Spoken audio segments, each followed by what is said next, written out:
Bismillah, alhamdulillah, wassalatu wassalamu ala rasulillah wa ala alihi wa sahbihi wa man walah wa ashhadu an la ilaha illallah wahdahu la syarikalah wa ashhadu anna muhammadan abduhu wa rasuluh amma ba'd.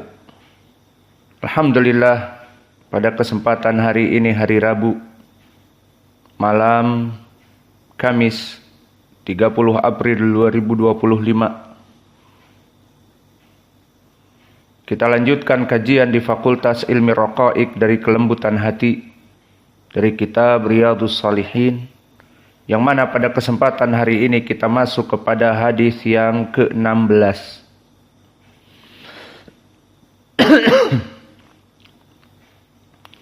Maka berkata An-Nawawi rahimahullah di hadis yang ke-16, As-Sadisu Asyara,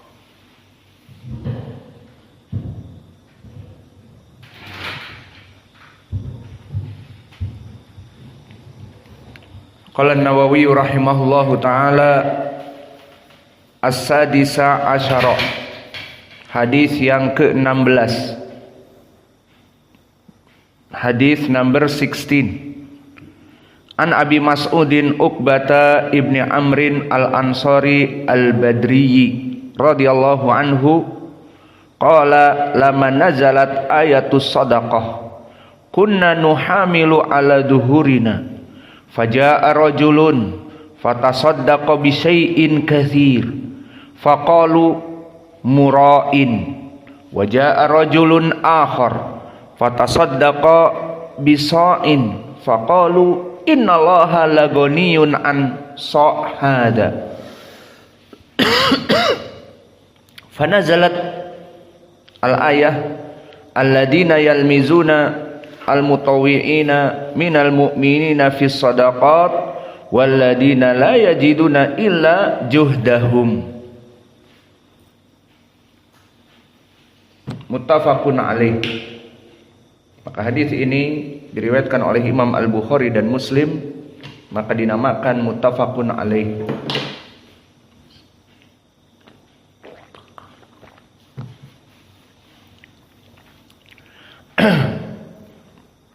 As-Sadisa Asyara, hadis yang ke-16, hadis number 16.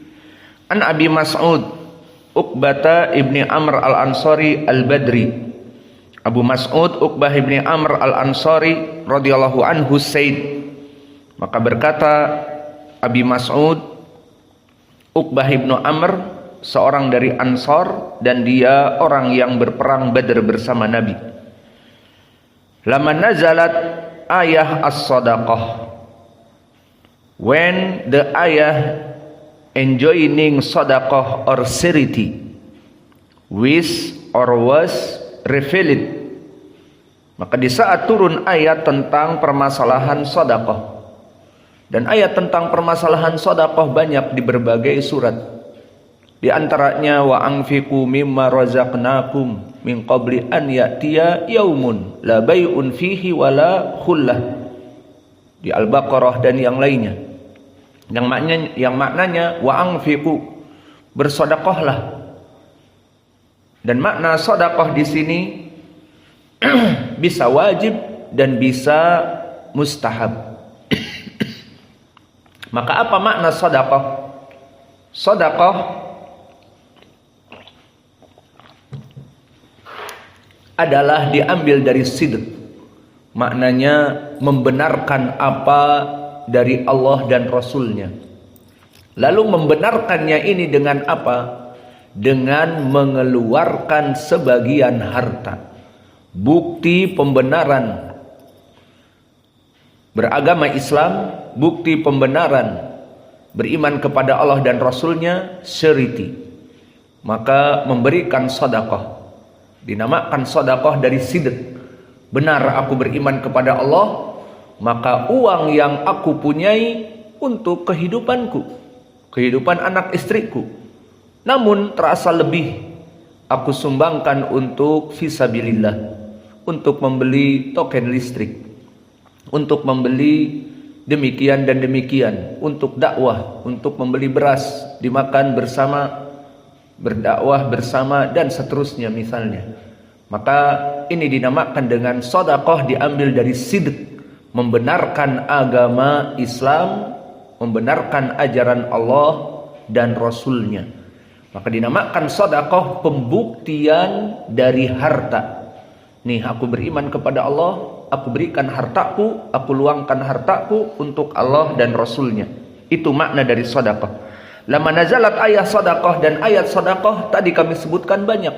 Di antaranya tadi ayat yang maknanya, wahai orang-orang yang beriman, bersedekahlah dari apa-apa yang Allah berikan kepada kamu. Ada sedekah yang wajib seperti zakatul fitr, seperti zakat harta, seperti zakat hewan, seperti yang kita pelajari.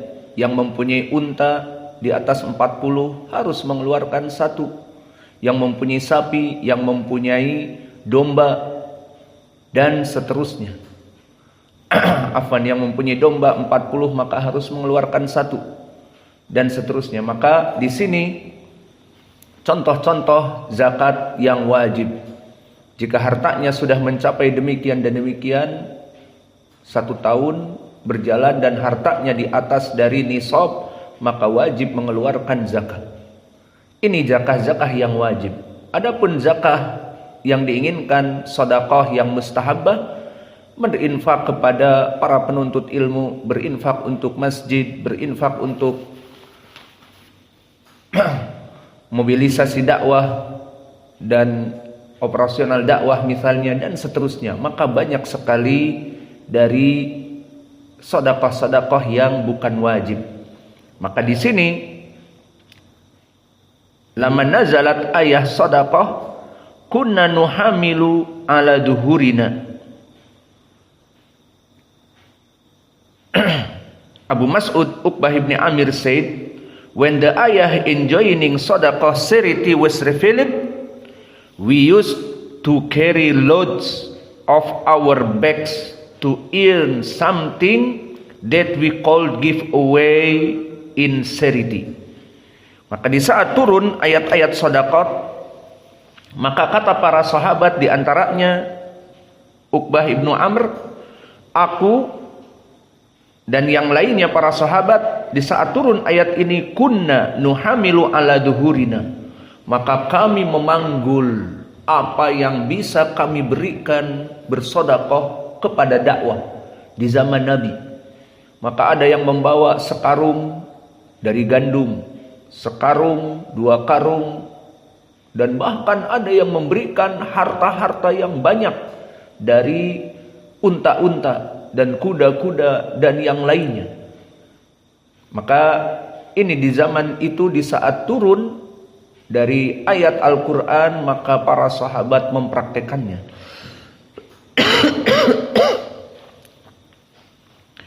Faja'a rajulun fatasaddaqa bi syai'in katsirin.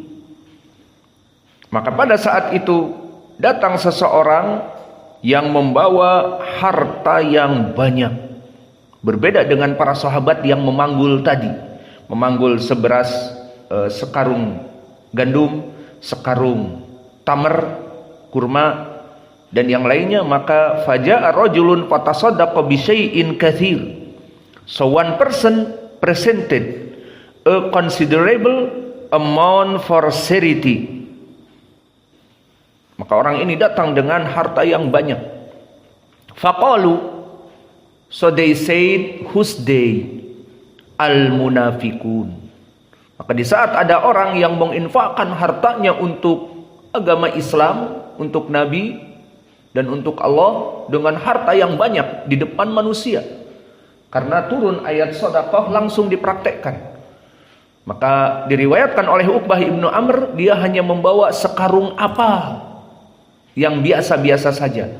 Orang ini mempunyai harta yang melimpah, didapati oleh orang-orang dia menginfakkan harta yang banyak sekali. Faqalu, siapa yang berkata di sini? Faqalu, whose meaning here? The hypocrites, al-munafikun, dinamakan in English hypocrites. Maka berkata al-munafikun, lihat bagaimana orang-orang munafik di zaman Nabi membuat orang lari dari ibadah. Apa yang dia katakan di saat ada orang yang memberikan harta yang banyak? Faqalu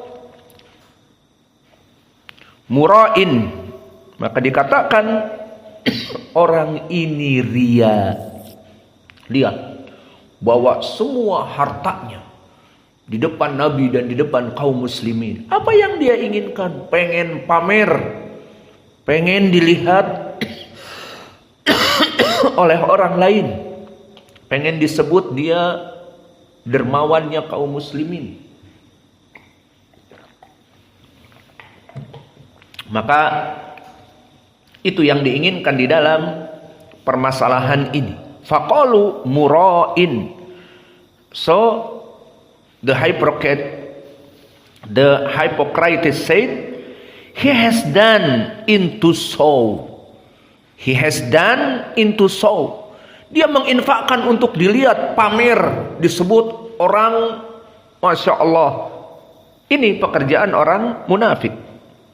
So he has done it so off only. Waja'a rajulun akhar fatasaddaqa bisa'. Kemudian datang laki-laki yang lain yang memberikan sedekah paling sedikit. Maka di sini tadi Uqbah Ibnu Amr membawa sekarung di kepalanya, di punggungnya. Lumayanlah, alhamdulillah. Tapi di saat datang orang yang banyak membawa sesuatu, maka orang-orang munafik mengejeknya dengan orang ini pamer, orang ini ria, ingin dilihat manusia, ingin diakui oleh Nabi bahwa dia demikian dan demikian, menginfakkan hartanya, ingin dilihat oleh orang lain, seperti itu. Kemudian di saat ada orang yang bersedekah dengan sok. Apa makna sok? Demikian sok. Jadi ada yang hanya membawa kepada Nabi sok yang berisi tepung atau berisi zabib. Apa itu zabib? Zabib adalah anggur yang dikeringkan. Kismis, zabib. Atau tamr. Hanya segini, satu sok. Maka di saat datang seseorang dengan sok, dan sok itu adalah 4 kaleng susu. Kalau kita bongkar kaleng susu, nah 4 kali kaleng susu sok. Maka seseorang datang bersedekah dengan 1 sok saja. Kembali orang munafik berkomentar. Maka kerjaan orang munafik di zaman Nabi membuat kaum muslimin kecil hati. Bahkan Nabi pun merasa sakit hati. Faqalu, apa yang dia katakan? Innallaha laghaniyun an hada. Allah tidak butuh dari sumbangan sok, sumbangan segini dari tamar. Allah nggak butuh. Lihat bagaimana orang-orang munafikun. Di saat turun ayat sedekah, semua kaum muslimin melihat kemampuan apa yang ada. Dan pada zaman itu kaum muslimin sudah lebih mending daripada waktu hidup di Mekah. Maka mereka bisa melaksanakan ibadah secara bebas. Namun tetap dari kaum muhajirin ada yang fakir miskin. Dan dari Ansor alhamdulillah mereka orang-orang kaya kebanyakan karena mereka ahli negeri tersebut. Orang-orang muhajirin mereka berpindah, meninggalkan harta-harta mereka, sawah ladang mereka ditinggal dari Mekah pindah ke Madinah.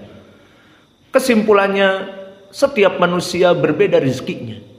Ada yang beribadah dengan bersedekah yang banyak dan beribadah kepada Allah dengan bersedekah yang pas-pasan.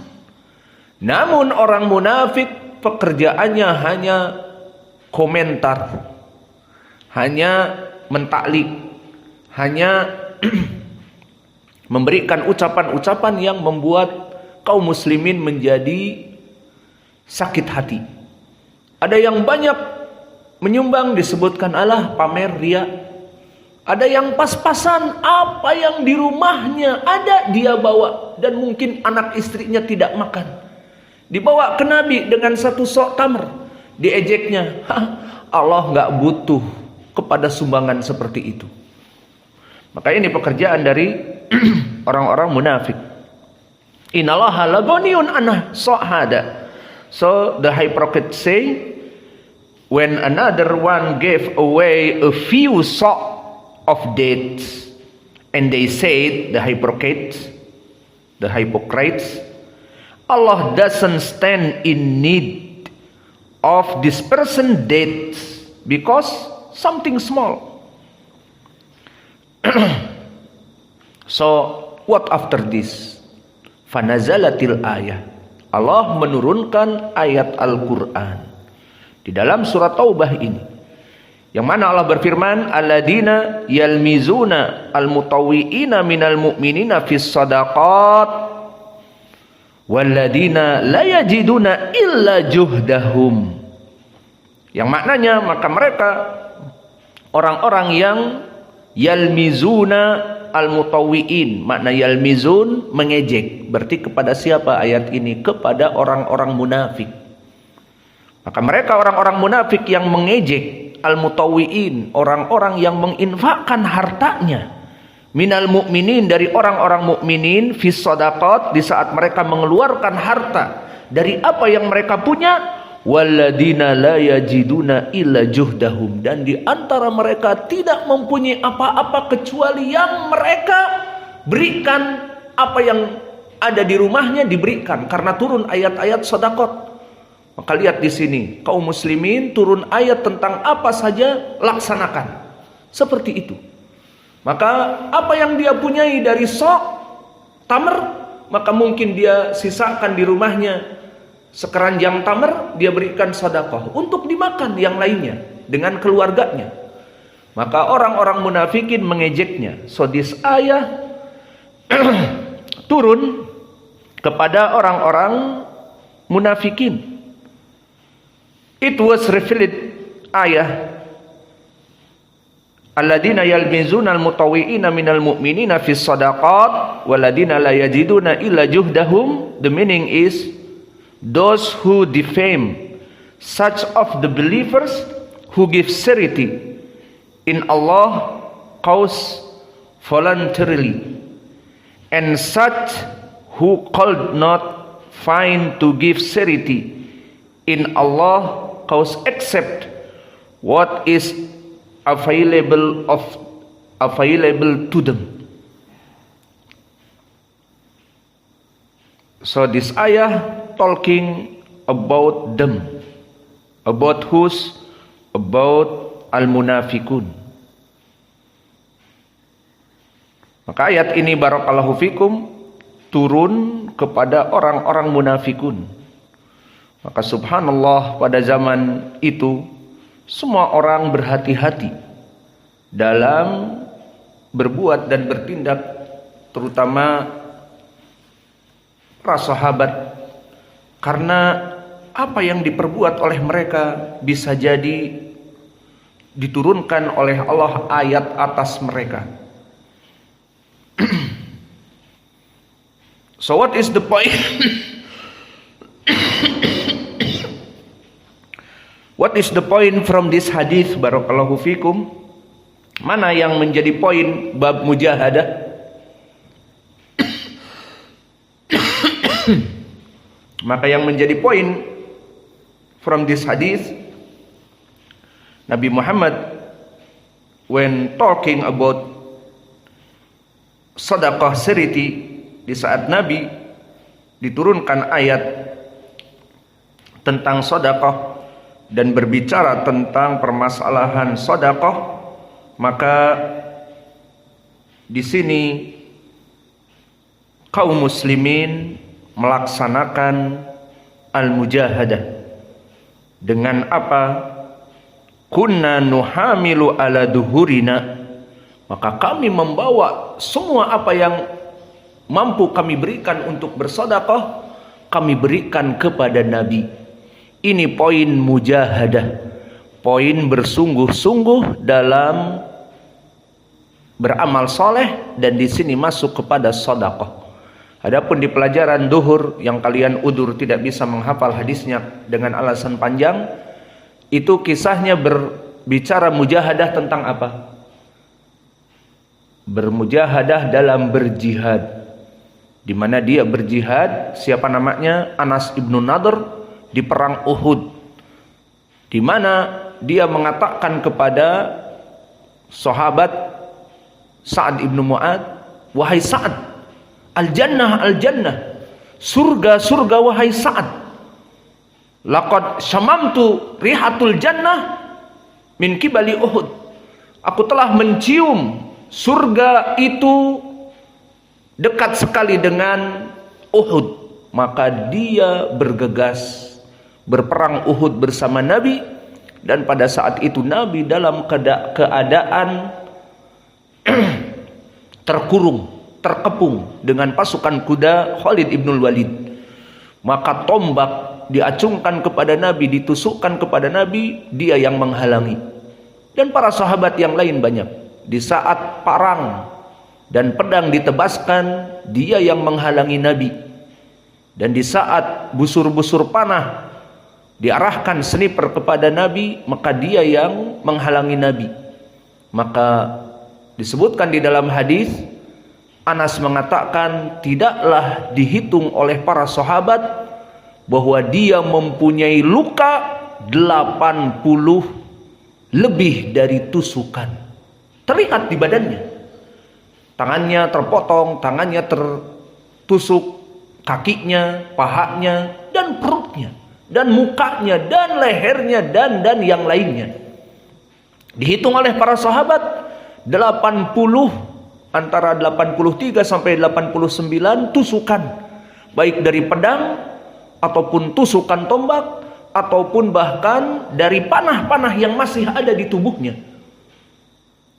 Kemudian tidak cukup dengan itu, dipotong-potong oleh orang kafir musyrik, dan bahkan wajahnya tidak diketahui, dipotong hidungnya, dipenggal lehernya, sampai-sampai kaum muslimin tidak mengetahui siapa pejuang pahlawan yang besar ini yang melindungi Nabi dari tikaman pedang dan yang lainnya, karena kalah di perang Uhud. Berapa jumlah kaum muslimin pada saat itu? Pertama keluar 1000. Kemudian berapa jumlah kaum kufar pada saat itu musyrikin dari Mekah? 3000. Dibawa perempuan sekalian untuk memasak dan sebagainya. 3000 lebih. Dari kaum muslimin 1000 lawan 3000. Dan tidak mempunyai kekuatan perang kaum muslimin, melebihi dari kelompok kufar Quraisy. Kenapa kalah? Telah kami sebutkan, di antaranya Abdullah ibnu Ubay, gembong dari munafik dari Mekah, mengajak serdadu yang 1000 itu 300, ayo ikut kami. Akhirnya dijauhkan dari medan perang. 300 dijauhkan dari medan perang, sehingga yang berperang hanya 700, dibawa oleh orang munafik ini.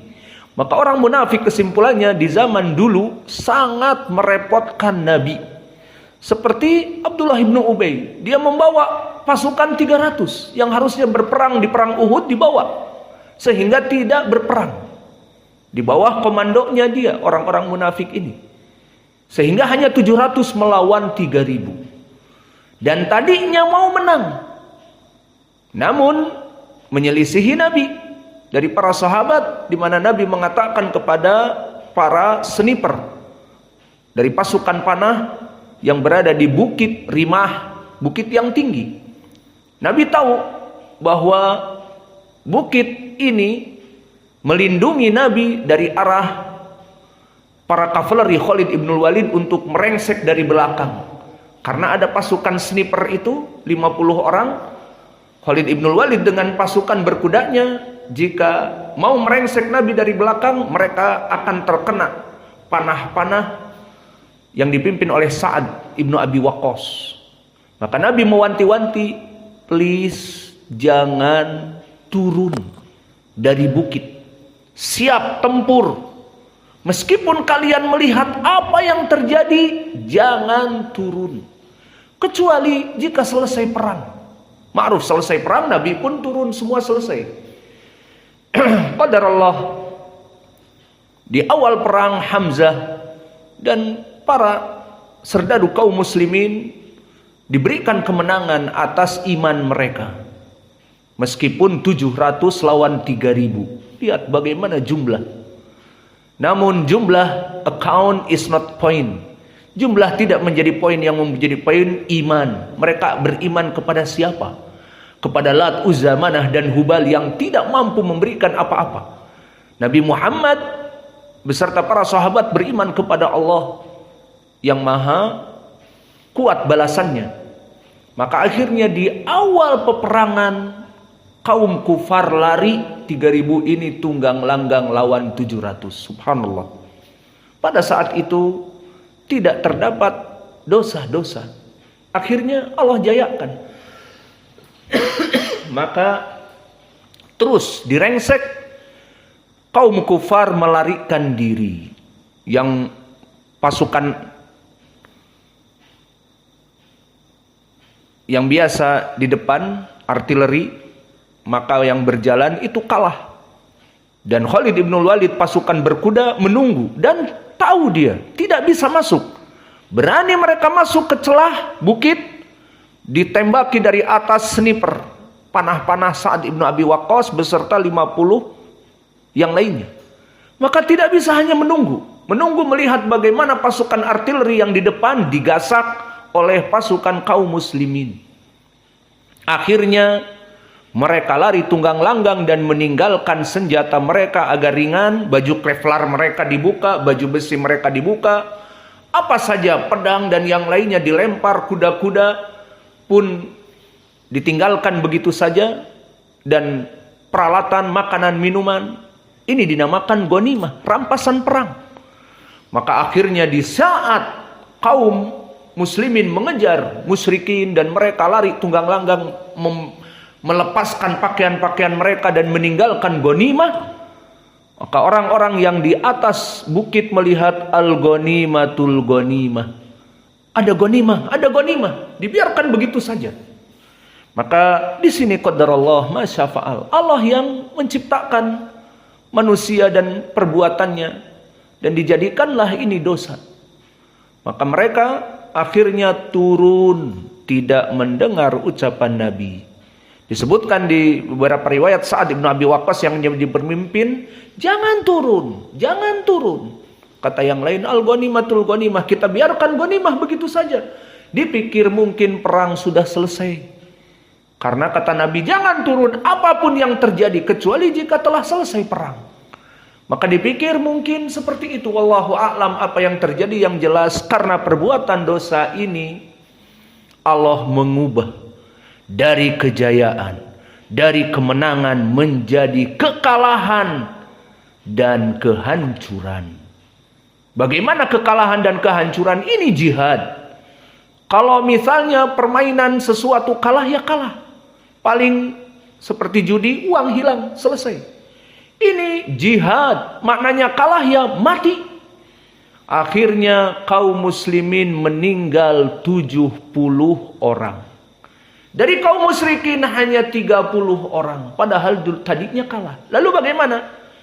Di saat melihat ghanimah tercecer-cecer, akhirnya mereka turun. Al-ghanimatul ghanimah. Pasukan sniper itu turun mengambil ghanimah yang ditinggalkan begitu saja.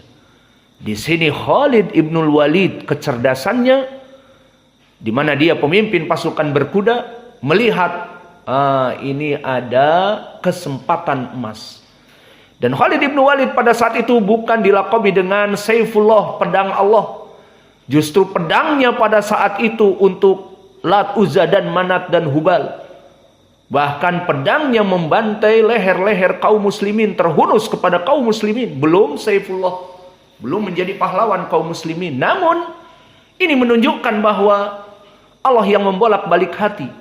Bagaimana dulu di saat kafir bisa memenangkan orang-orang kafir. dan di saat dia masuk Islam menjayakan kaum muslimin. Maka seperti hadis yang telah kita lewati, khiyarukum fil jahiliyah idza faqahu, bahwa sebaik-baiknya kalian wahai kaum muslimin yang sebaik-baiknya dulu waktu kafir. Umar dulu waktu kafir gimana? Mempunyai kekuatan dan hati dan tenaga dan badan yang besar, dan mempunyai keimanan yang kuat, prinsip yang besar. Kemudian masuk Islam, begitu pun menjadi baik. Dan Khalid ibn Walid, ahli strategi perang, terutama perang dengan kuda. Maka digelari di saat masuk kepada Islam dengan Saifullah. Di zaman dia dulu, Islam merebak ke berbagai negeri. Setiap pertempuran dia yang memimpin menang. Maka khiyarukum fil jahiliyah idza faqahu, sebaik-baiknya kalian kaum muslimin yang dulunya baik di saat kafir. Di saat kafir menjadi orang-orang yang cerdik cendikia, orang ahlul ibadah. Maka begitupun di saat masuk kepada Islam. Dan banyak sekali contohnya Amr ibn al-As sebagai cendikiawan muslim, yang mana pada saat dia kafir pun cerdik cendikia, dan dijadikan oleh Quraisy sebagai penasehat Abu Jahal dan yang lainnya misalnya. Maka di Islam menjadi cerdik cendikia muslim, dan banyak yang lain contohnya. Maka Khalid ibn Walid melihat kesempatan emas. Akhirnya tibalah waktunya untuk sekarang menggulirkan permainan. Maka permainan yang tadinya dipegang oleh kaum muslimin dalam keadaan 3.000 dipukul mundur oleh 700 dalam keadaan tidak bermaksiat kepada Allah. Di saat mereka bermaksiat, Allah putar. Maka akhirnya peperangan dimenangkan oleh orang musyrik. Nabi terpojok, hanya dilingkari oleh beberapa ratus kaum muslimin. Dan mereka berkuda, dan pasukan berkuda ma'ruf di zaman dulu. Kelompok artileri lawan pasukan berkuda jelas kalah. Kuda mereka tinggi dan cepat, tinggal digoyangkan saja pedang-pedang tertebas leher-leher yang berjalan. Itulah keadaan Nabi. Maka di sini Anas ibnu Khudair di hadis yang telah kita bahas tadi tercabik sekitar 89 misalnya dari luka karena membela nabinya. Subhanallah. Kembali kepada permasalahan ini sekarang. Kalau tadi tentang jihad, adapun di sini tentang sedekah. Maka poin pendalilannya di sini di hadis yang ke-16 ini, bahwa kaum muslimin maka mereka membawa apa-apa yang mereka sisakan untuk keluarga mereka, dan mereka membawa apa yang mereka mampu untuk bersedekah karena turun ayat sedekah. Maka di sini menjadi pendalilan bagi kita tentang bagaimana para sahabat di zaman dulu mereka itu dalam keadaan berijtihad, dan ini poin pendalilan kita. This the point, al-ijtihad, al-mujahadah. Why? Kenapa? Karena permasalahan mencintai harta. Semua orang cinta kepada harta. Saya bekerja dari pagi sampai malam menumpuk uang ini, kemudian diberikan begitu saja untuk kaum muslimin, untuk Nabi, atau untuk pondok, atau untuk ini, untuk itu. Tidak. Maka fitrah dari manusia mencintai dari apa yang Allah berikan dari hartanya. Maka oleh sebab itu Allah berfirman, wa tuhibbuna al-mala hubban jamma di surat Al-Fajr. Wa tuhibbuna, dan kalian pada fitrahnya mencintai harta-harta yang kalian tumpuk, yang kalian dapatkan setiap hari. Maka berat asalnya dari hati-hati kalian untuk bersedekah. Namun inilah keutamaannya para sahabat daripada kaum muslimin yang setelahnya. Mereka hidup di zaman Nabi, ada Rasul. Maka di saat turun ayat-ayat sedekah, infakkanlah harta-harta yang Allah berikan kepada kalian, mereka praktekkan. Itu dia poin pendalilan di sini. bermujahadah, maka mereka mengumpulkan semampu mereka apa yang mereka inginkan untuk diberikan sedekah. Dan contoh yang lain juga tentang permasalahan ini, di saat Allah mengharamkan kepada mereka al-khamr, maka setiap manusia pada saat itu di Arab meminum khamr. Dan khamr itu adalah kalau di sini bukan dari luar, buatan sendiri, seperti kalau di Sumatera tuak ya, minum tuak, membuat ragi dan sebagainya. Nah, di sana di Arab jagonya membuat khamr. Semua orang mabuk. Kemudian setelah mulai datang ayat, janganlah kalian mendekati sholat wa antum sukara, wala taqrabus sholata wa antum sukara, dan yang lainnya, janganlah kalian sholat dan antum dalam keadaan mabuk. Bagaimana sholat berjamaah dan kamu mabuk? Mulai di sini. Lalu datanglah ayat-ayat yang banyak tentang pengharaman khamr, dan di hadis juga banyak. Maka di saat dilarang khamr, tidak boleh lagi minum, tidak boleh, sedikit pun tidak boleh, karena sedikit haram, banyaknya haram, dan nanti sedikit akan menjadi kecanduan. Maka seperti rokok kecanduan, begitupun khamr kecanduan. Dan faidah di sini, di dalam contoh ini, di saat turun pelarangan khamr, semua para sahabat mengumpulkan khamr dari rumahnya, kemudian disimpan di luar rumah dan dipecahkan bejana-bejana, tong-tong yang disimpan oleh mereka, khamr yang mereka cintai. Maka disebutkan pada saat itu, di saat turun ayat tentang khamr, maka Madinah banjir khamr. Semua yang ada di rumah dituangkan. Maka jalan-jalan Madinah becek, bukan karena hujan, tetapi karena khamr dari penghuni rumah-rumah tersebut meninggalkan khamr. Sudah saatnya untuk kita meninggalkan khamr karena hukumnya haram, seperti itu. Maka ini dari permasalahan para sahabat di zaman dulu. Maka mereka bermujahadah di dalam hadis ini tentang permasalahan sedekah. Maka mereka pun membawa sedekah dengan apa yang mereka mampu. Kemudian di sini menjadi pendalilan pula tentang haula orang-orang yang munafikun. Maka mereka orang-orang yang munafikun, mereka kerjanya hanya mentaklik ataupun berkomen. Apa tujuan komen mereka? Untuk menjauhkan kaum muslimin dari peribadatan sedekah. Maka yang membawa harta yang banyak disebut riya, membawa harta sedikit disebut Allah tidak butuh kepada sumbangan tersebut. Pelit sekali kamu, disebut pelit, dan seterusnya. Maka akhirnya turun ayat di sini seperti yang kita baca, disebutkan illa juhdahum, maka tidaklah mereka memberikan kecuali apa yang ada pada mereka. Namun Allah berikan ayat yang setelahnya, di mana disebutkan di situ fayaskhuruna minhum sakhirallahu minhum walahum adabun alim. Maka mereka mengejek kaum muslimin, baik yang memberikan harta banyak disebutkan riya, baik yang memberikan harta yang sedikit disebutkan Allah tidak butuh kepada nafkah kamu, wahai orang pelit. Fayaskhuruna minhum, maka mereka mengejek kaum muslimin. Apa balasan dari Allah? Sakhirallahu minhum walahum adabun alim. Maka Allah mengejek mereka. Mana ejekan Allah? Di ayat ini, di surat Taubah. Dan semua generasi kaum muslimin akan menghafalnya, dan kaum muslimin akan membacanya.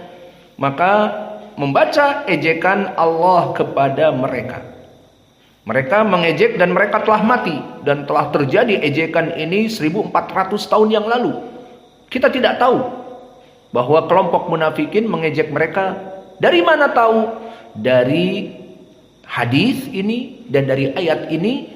Namun Allah mengejek mereka di dalam Al-Quran dibaca terus menerus. Sakhirallahu minhum walahum adabun alim. Qiraahnya Wars. Adabun alim qiraahnya Hafiz. Maka bagi orang-orang munafik yang mentertawakan kaum muslimin dengan sedekahnya, bahwa sungguhnya Allah mentertawakan mereka. Dan bagi mereka adab yang perih dan pedih. Maka ini menjadi pendalilan bahwa orang-orang hypocrite ataupun munafikun dari zaman dulu membuat masalah dengan kaum muslimin dan dengan Nabi. Dan ini menjadi pendalilan pula bagi kita bahwa Allah yudafi anil mu'minin, bahwa Allah tidak diam kepada nabinya dan kepada kaum muslimin di saat orang-orang munafik membuat kerusuhan. Dengan berkomentar seperti ini dibalas oleh Allah dengan turunnya Al-Quran. Sudah adzan, alhamdulillah. Maka ini yang bisa kita berikan dari hadis ini. Maka hadis ini insya Allah dihafal dan tidak ada udzur. Wa naktafi ila huna wa jazakumullahu khaira wa barakallahu fi ilmikum subhanakallahumma bihamdika asyhadu an la ilaha illa